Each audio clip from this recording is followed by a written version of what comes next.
Pernah dengar kisah tentang raja yang hanya memerintah selama 20 menit? Bukan karena wafat mendadak, bukan juga karena kudeta, tapi karena dia sendiri yang menghilang. Selamat datang kembali di Santuy Story, channel yang siap bikin lo bilang, "Hah, seriusan?" tiap nonton. Namanya Louis Antoine, atau dikenal juga sebagai Louis XIX. Dia adalah anak dari Raja Charles X, penguasa Prancis dari dinasti Bourbon yang sempat naik takhta lagi setelah kejatuhan Napoleon. Tapi, kisah Louis ini jauh dari kata megah, malah lebih mirip sketch komedi sejarah. Tahun 1830, Prancis lagi gonjang-ganjing. Revolusi Juli meletus. Rakyat udah muak dengan gaya otoriter Charles X.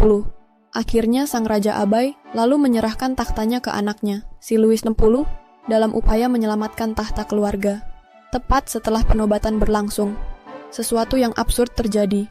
Baru 20 menit duduk di atas kursi panas itu, Louis XIX mengundurkan diri.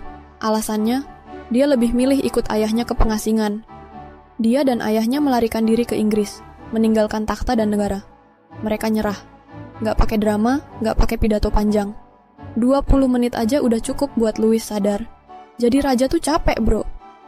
Secara teknis, Louis membabas sedandal murah selalu 19 jadi raja cuma 20 menit. Ini menjadikannya pemegang rekor penguasa monarki dengan masa pemerintahan paling pendek dalam sejarah modern. Setelah mundurnya Louis XIX, tampuk kekuasaan pun beralih ke Louis Philippe dari keluarga Orleans, yang mulai membentuk monarki konstitusional baru. Tapi era itu pun akhirnya nggak bertahan lama juga. Apakah Louis XIX adalah raja yang bijak karena sadar timing? Atau justru lelucon sejarah karena nyerah sebelum sempat bikin keputusan? Yang jelas, kisah ini cuma bisa lo temuin di Santuy Story. Terima kasih udah nonton sampai akhir. Jangan lupa klik like biar makin banyak yang tahu kalau sejarah bisa sekocak ini. Subscribe juga karena bakal ada cerita-cerita absurd lainnya yang nyata adanya. Bye-bye.